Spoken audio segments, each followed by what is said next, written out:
तो समाकलन के इस वीडियो में हम लोग खंडशः समाकलन पढ़ेंगे आज। खंडशः समाकलन कैसे होता है, जैसे अगर दो फलन हमारा गुणनफल के रूप में दिया गया है f(x) × g(x), तो इसका समाकलन अगर हमको ज्ञात करना है, दो फलन गुणनफल के रूप में है तो कैसे इसका समाकलन ज्ञात करेंगे। अभी तक हम लोगों ने योगफल और अंतर के रूप में, जैसे दो फलन योगफल के रूप में है तो इनका समाकलन कैसे ज्ञात करते हैं, अगर अंतर के रूप में घटाने के रूप में है तो इनका समाकलन कैसे ज्ञात करते हैं। तो ये सारी बातें हम लोग पढ़ चुके हैं। और कितनी प्रकार से समाकलन को किया जाता है, आंशिक भिन्न द्वारा, सामान्य समाकलन, फार्मूला रखे, किस तरीके से करते हैं, सब चीज़ें हम लोग पढ़ चुके हैं।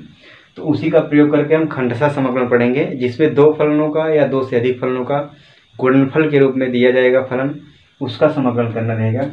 तो देखिए, अगर दो फलन हमारा f(x) और g(x) है, f(x) × g(x), तो इसका समाकलन यदि हमको x के सापेक्ष करना है तो ये कैसे आता है, पहला फलन इंटू दूसरे का समाकलन, अर्थात f(x) × integral of g(x) dx, मतलब पहला फलन इंटू दूसरे फलन का समाकलन माइनस पहले फलन का अवकलन। पहला फलन क्या है, f(x), तो पहले फलन का अवकलन f'(x) हो गया, इंटू दूसरे का समाकलन इंटीग्रल ऑफ g(x) dx।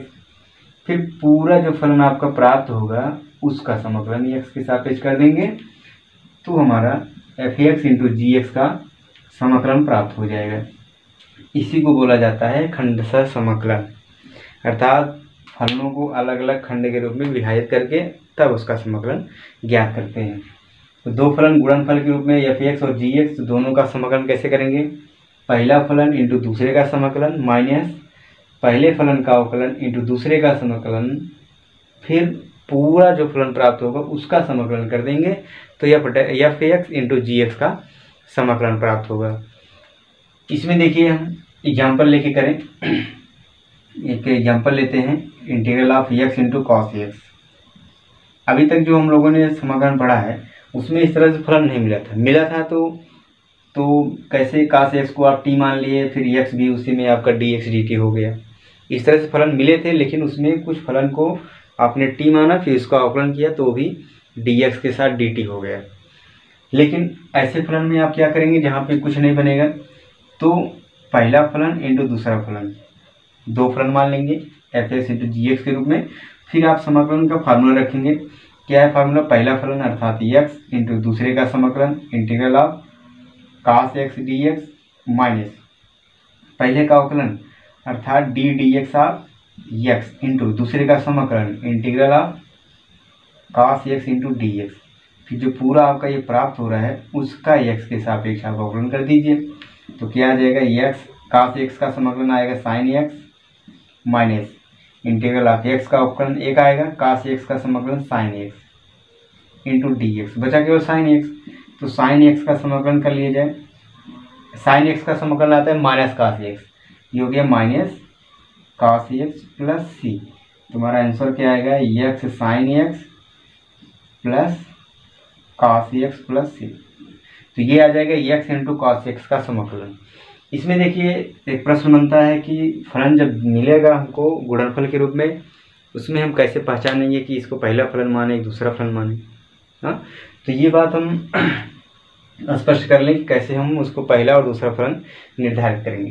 तो एक वर्ड हमारा है आइलेट, इसी के आधार पे हम फलन को मान लेंगे कौन सा पहला फलन है कौन दूसरा फलन है। इसका मतलब क्या है कि आई का मतलब हो गया कि इनवर्स का मतलब हो गया व्युत्क्रमणीय जो फलन होंगे, अर्थात व्युत्क्रम के रूप में जो फलन रहेगा उसको पहला फलन मानेंगे। फिर यल क्या है, यल मतलब लाग वाले फलन, लगातार अर्थात लघुगणक। फिर ए का मतलब क्या हो गया, ए मतलब हो गया अलजेब्रा का मतलब क्या हो गया, बीजगणितीय, एक्स वाई के रूप में अगर बीजगणितीय फलन है तो उसको ए से डिनोट किया गया है। और टी क्या है, ट्रिग्नोमेट्रिक फंक्शन, मतलब त्रिकोणमिति है। फिर लास्ट में है ई अर्थात एक्सपोनेंशियल फंक्शन। एक्सपोनेंशियल का मतलब जैसे e पावर x हो गया, a पावर x हो गया, इस तरह से जो फलन है वो आपके एक्सपोनेंशियल फंक्शन में आते हैं। अब यहाँ पे आप समझिए कि जो पहले है ILATE, इसमें जो पहले है उसी को पहला फलन आप मानेंगे। जैसे यहाँ पे पहला x है वो cos x है। x आप जानते हैं बीजगणितीय है और ये त्रिकोणमितीय फलन है। तो बीजगणितीय और त्रिकोणमितीय में कौन पहले है? बीजगणित, अर्थात इसको पहला फलन मान लेंगे और इसको दूसरा फलन मान लेंगे। ठीक है, इस तरीके से इस वर्ड को आप ध्यान में रखिए, फिर इसी के अनुसार आप पहला और दूसरा फलन मानेंगे तो आसानी से आप समाकलन को खंडशः विधि से ज्ञात कर लेंगे। एक आध दो एग्जाम्पल और देखते हैं, फिर वहाँ से आपको स्पष्ट हो जाएगा कि खंडशः समाकलन कैसे किया जा रहा है। एग्जाम्पल देखिए, हमने लिया है x इंटू ई पावर एक्स। तो सबसे पहले आप यहाँ पे सिलेक्ट करेंगे कि फलन हमारा कौन सा पहला है कौन सा दूसरा है। आप ऐसा भी कोई फलन मिलेगा कि किसी को भी आप पहले दूसरा मान लीजिए हो जाता है समाकलन, लेकिन जब उसका क्रम सही नहीं लिया जाएगा तो समाकलन कठिनाई से प्राप्त होता है और वो अलग भी प्राप्त होता है। इसलिए इनका क्रम जो है ध्यान से आप चयन करेंगे, वर्ड आप आईलेट को ध्यान में रखते हुए। तो पहले आपका ये मिलेगा अलजेब्रा वाला फंक्शन, फिर ई पावर एक्स एक्सपोनेंशियल ई, तो ये पहला फलन हो गया और ये दूसरा फलन हो गया। ठीक है, अब सीधा सीधा इसका हम फार्मूले पे रख दें इसको, तो पहला फलन इंटू दूसरे का समाकलन e power x d x minus पहले का अवकलन d d x of x into दूसरे का समाकलन e power x into d x, फिर पूरे का समाकलन है एक्स के सापेक्ष, ऐसे। ठीक है, अब देखिए ई पावर एक्स का समाकलन क्या आएगा? ई पावर एक्स ही होगा, माइनस एक्स का अवकलन क्या आएगा? एक्स का अवकलन आएगा 1 और ई पावर एक्स का समाकलन ई पावर एक्स ही होगा। ये पूरा खत्म हो गया, बचेगा ये डी एक्स। अब ई पावर एक्स का फिर से आप समाकलन कर लीजिए, तो आएगा ई पावर एक्स का समाकलन ई पावर एक्स ही आएगा प्लस सी। तो यहाँ पे आप ई पावर एक्स ऐसे कॉमन भी कर सकते हैं, तो ये हमारा क्या आ जाएगा? आंसर। ठीक है ना, तो इस तरह से आप पहला और दूसरा फलन मानिए, फिर फार्मूला रखिए।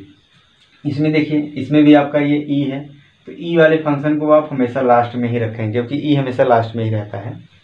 और साइन क्या हो गया? पहला फलन हो गया। इसका समाकलन करेंगे तो फार्मूला में रखेंगे पहला फलन अर्थात साइन एक्स इंटू दूसरे का समाकलन माइनस पहले का अवकलन d d x of sine x into E power x का समाकलन एक्स के सापेक्ष, फिर पूरे का समाकलन हो गया एक्स के सापेक्ष। ठीक है इतना। अब आप ई पावर एक्स का समाकलन करेंगे तो क्या आएगा? ई पावर एक्स ही मिलेगा minus integral of sine x का अवकलन कास एक्स और ई पावर एक्स का समाकलन क्या आएगा? ई पावर एक्स ही आएगा, फिर इंटू डी एक्स हो गया। अब देखिए फिर इसका समाकलन करना, इसको y बराबर रख लीजिए, तो फिर आपका ये आ गया। अब यहाँ पे इसको हम रख सकते हैं e power x into sine x, फिर देखिए इसका समाकलन करना है तो आपका फिर वही दिख रहा है खंड का समाकलन के रूप में। तो यहाँ भी क्या किया जाए? इसको पहला फलन मान लीजिए, इसको दूसरा फलन मान लिया जाए। ठीक है ना, चलिए अब ये माइनस कोष्टक लगा के करिए, क्योंकि यहाँ भी फार्मूला रखना होगा। तो पहला फलन इंटू दूसरे का समाकलन e power x into d x minus पहले फलन का अवकलन d d x of cos x into integral of e power x d x, इस पूरे का समाकलन ई एक्स के सापेक्ष। ठीक है ना, अब ये हमारा आ जाएगा e power x sine x minus, इसका देखिए गुणा कर दें अलग अलग, इसका समाकलन आएगा तो क्या आएगा? ई पावर एक्स ही होगा, और ये माइनस माइनस क्या हो गया? Plus integral of cos x का अवकलन क्या आएगा? माइनस साइन एक्स इंटू इसका समाकलन ई पावर एक्स, फिर ये डी एक्स आपको बचेगा यहाँ पे डी एक्स। ठीक है इतना। ये देखिए आपका हो गया e power x sine x minus e power x cos x, और ये प्लस माइनस माइनस आएगा, इसको हम लिख सकते हैं e power x into sine x d x. ये देखिए आपका ये पूरा फलन ही प्राप्त हो गया, क्वेश्चन है। तो इसके स्थान हम क्या लिख सकते हैं? आई। तो जब ई पावर एक्स का कोई ऐसा फलन मिलता है कि अवकलन समाकलन करने के बाद फिर यही फलन मिल जाए, तो इस फलन को हम पूरा आई के बराबर लिख देंगे। क्या लिख देंगे? आई के बराबर। यहाँ पे देखिए अगर हम लिखेंगे तो ये आई है, ये भी आई है, ये भी आई, और फिर यहाँ पे जब हम मान रखेंगे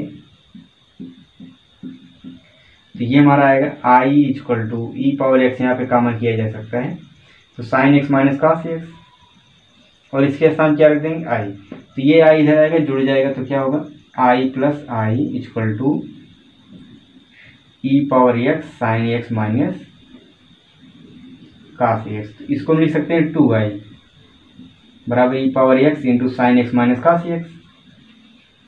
तो आपको आई का मान याद करना था, तो आई बराबर क्या मिल जाएगा यहाँ से, आई बराबर आएगा e power x upon 2 into sine x minus cos x. ठीक है, तो ये आपका ई पावर एक्स के साथ ही बनेगा।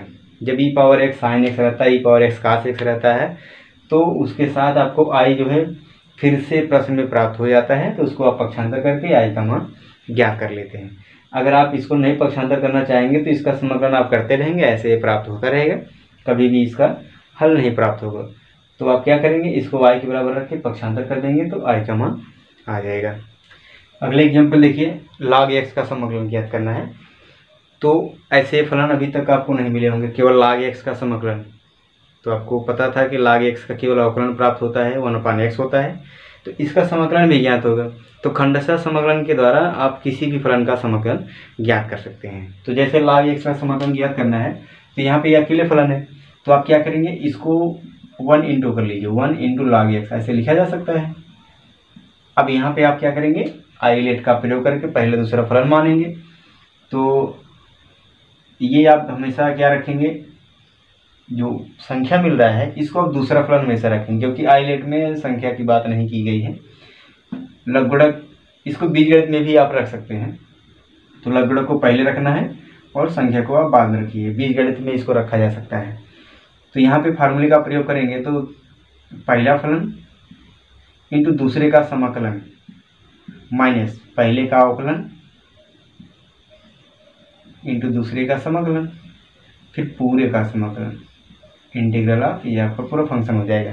ठीक है, अब देखिए एक का समाकलन किया जाएगा तो क्या आएगा, एक का समाकलन होगा तो x आ जाएगा, माइनस यहाँ पे देखिए log x का अवकलन 1/x और एक का समाकलन x हो गया, इंटू ये वाला dx आप यहाँ रख लीजिए, ये खत्म हो गया। तो इसको लिख सकते हैं x log x माइनस यहाँ बचेगा 1 इंटू dx। तो फिर एक का समाकलन किया जाएगा तो क्या आ जाएगा, एक का समाकलन आ जाएगा x प्लस सी, तो यही हमारा आ जाएगा log x का समाकलन। ठीक है, इस तरह से आपको tan का समाकलन ज्ञात करना है, sin का समाकलन ज्ञात करना है, तो इसका प्रयोग करके आप कर सकते हैं। sec का sec ज्ञात करना है, वो भी ज्ञात कर सकते हैं। तो ये तो आपका अलग, अगर एक ही फलन दिया है तो वहाँ से अगर कोई फार्मूला नहीं बन रहा है, कोई तरीका नहीं बन रहा है, तो आप एक का गुणा करके उसको खंडशः समाकलन के द्वारा ज्ञात करेंगे। अब देखिए इस एग्जाम्पल में कुछ ऐसे फलन भी आएंगे जिसको टी मान करके उसका अवकलन करने के बाद फलन मिलेगा कि उसका अवकलज भी इसमें दिया रहेगा।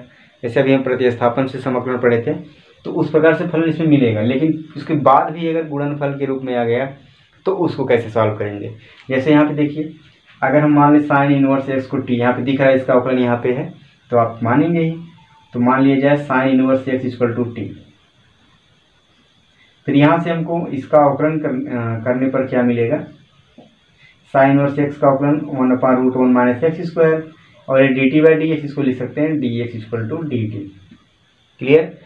अब देखिए इसको आपने t मान लिया, ये dx dt हो गया, लेकिन बचा x।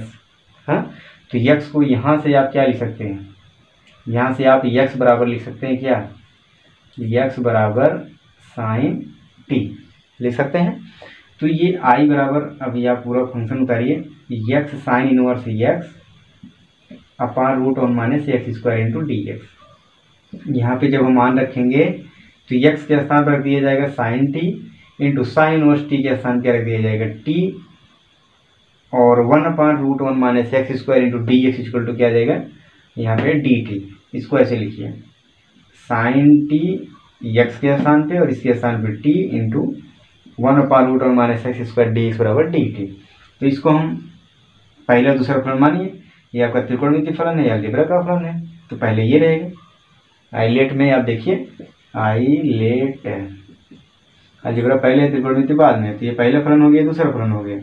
अब यहाँ पे हम फार्मूला रखेंगे तो आई बराबर क्या आएगा, पहला फलन इंटू दूसरे का समाकलन, अब टी के सापेक्ष आप करेंगे ना, क्योंकि फंक्शन हमारा टी चर में है, माइनस पहले का अवकलन d d t of t into दूसरे का समाकलन sine t into d t, फिर पूरे फलन का समाकलन टी के सापेक्ष। क्लियर है बात। अब देखिए साइन टी का अवकलन आएगा तो क्या आएगा, कास टी, मतलब t into cos t minus पहले का अवकलन ये क्या है, पहले दूसरे का समाकलन है, ये समाकलन होता है integral of sine T D T ऐसे। तो इसका समाकलन करेंगे तो माइनस टी माइनस आएगा, तो minus t cos T. Clear, sign का समाकलन माइनस कास, टी का समाकलन 1 हो गया, साइन का हो गया minus cos t into d t. चलिए ये आ गया माइनस टी कास टी, ये माइनस माइनस क्या हो गया प्लस, बचा कास टी का समाकलन क्या आएगा साइन टी, ठीक है, प्लस सी। आप टी का मान भी रख सकते हैं, टी का मान रखेंगे तो क्या मिल जाएगा, ये आ जाएगा आपका आई इक्वल टू माइनस टी के स्थान पे sign inverse x into cos sine inverse x plus sign T के स्थान पे आप क्या रख सकते हैं एक्स प्लस सी। ये आ जाएगा आपका answer x sine inverse x upon root one minus x square का समाकलन। इसमें देखिए कुछ फलन ऐसे हैं जो ई पावर एक्स के साथ खंडशः समाकलन के रूप में मिलेंगे। यदि उसमें दोनों फलन खंडशः के रूप में रहेंगे, एक ई पावर एक्स के साथ दो फलन अगर हैं, दोनों योगफल के रूप में है या अंतर के रूप में है, और उसमें एक फलन दूसरे का अवकलज दिया गया हो, अर्थात e power x into f x plus f dash x, इस रूप में फलन है, तो इसका समाकलन देखिए क्या आता है, ये फार्मूले के रूप में है कि अगर हमारा ई पावर एक्स के साथ f x plus f dash x into d x ये फलन मिलेगा, तो इसका समाकलन करेंगे तो e power x into f x plus c, यही प्राप्त होता है। इसका मतलब आप इसका आंसर देख करके समझ जाएंगे कि अगर ई पावर एक्स के साथ कोई फलन दिया हो और उसका अवकलज भी उसी में दिया गया हो, तो ई पावर एक्स इंटू वो फलन आपका प्राप्त हो जाएगा जिसका अवकलज दिया गया, अर्थात एफ एक्स प्राप्त हो जाएगा। जैसे इसमें एग्जाम्पल लेके करें तो समझ में आ जाएगा। अगर मैं लिखूँ integral of e power x into sine x plus cos x, ठीक है, देखिए e power x into sine plus का, इसका मतलब साइन का अवकलन इसमें दिया गया है ना, साइन का अवकलन इसमें दिया गया है, तो आप समझ सकते हैं इसका आंसर कितना आने वाला है, इसका आंसर आने वाला है e power x sine x plus c, ठीक है, ये इसका आंसर आने वाला है। तो देखिए कैसे हम याद करते हैं इसको फिर पहले हम अलग अलग करेंगे। अलग अलग करने का मतलब e power x into sine x d x plus integral of e power x cos x d x, ठीक है इतना। अब इसको देखिए कैसे हल करेंगे, आप इस फलन को हल करिए, इसको मत हल करिए, जिसका अवकलन दिया गया है उसको मत हल करिए, अवकलन वाले फलन को मत हल करिए, इसको हल करिए। इसमें देखिए इसको पहला फलन मानेंगे, इसको दूसरा फलन मानेंगे, फार्मूला रखेंगे पहला फलन इंटू दूसरे का समाकलन माइनस पहले का अवकलन d d x of sine x into integral of e power x d x, फिर पूरे फलन का समाकलन हो गया, ठीक है। बाकी आप इसको ऐसे लिख लीजिए e power x cos x d x. चलिए ई पावर एक्स का समाकलन आ गया e power x into sine x minus sine x का अवकलन क्या आएगा कास एक्स, इसका समाकलन क्या आएगा ई पावर एक्स, इसको पहले लिख लें, ये आएगा e power x into sine का अवकलन क्या आएगा कास एक्स इंटू ये डी एक्स आपको बचा है, plus integral of e power x cos x d x. ये देखिए दोनों आपके सेम दिख रहे हैं, तो ये पूरा पूरा इससे कैंसिल हो गया, यहाँ पे लिख लीजिए प्लस सी। तो ये हमारा बचा क्या है e power x sine x plus c, देखिए यही बचा आपका जो फलन इस फार्मूले से प्राप्त हुआ है। तो इसका मतलब आप केवल ये समझ लेंगे कि हमारा आंसर क्या आने वाला है, क्या मिलेगा इसका आंसर। तो जब प्लस और माइनस के रूप में दिया रहेगा तभी, ऐसा नहीं गुणनफल के रूप में दिया है तो भी ये सब आंसर आएगा, इस तरह से नहीं, प्लस माइनस में है तो आप समझ जाइए इसका आंसर यही आएगा। क्लियर। अब इसके आधार पे आप एग्जाम्पल का सहारा लेकर के एक्सरसाइज को लगाने का प्रयास कीजिएगा, फिर नेक्स्ट वीडियो में हम इसके एक्सरसाइज को सॉल्व करेंगे।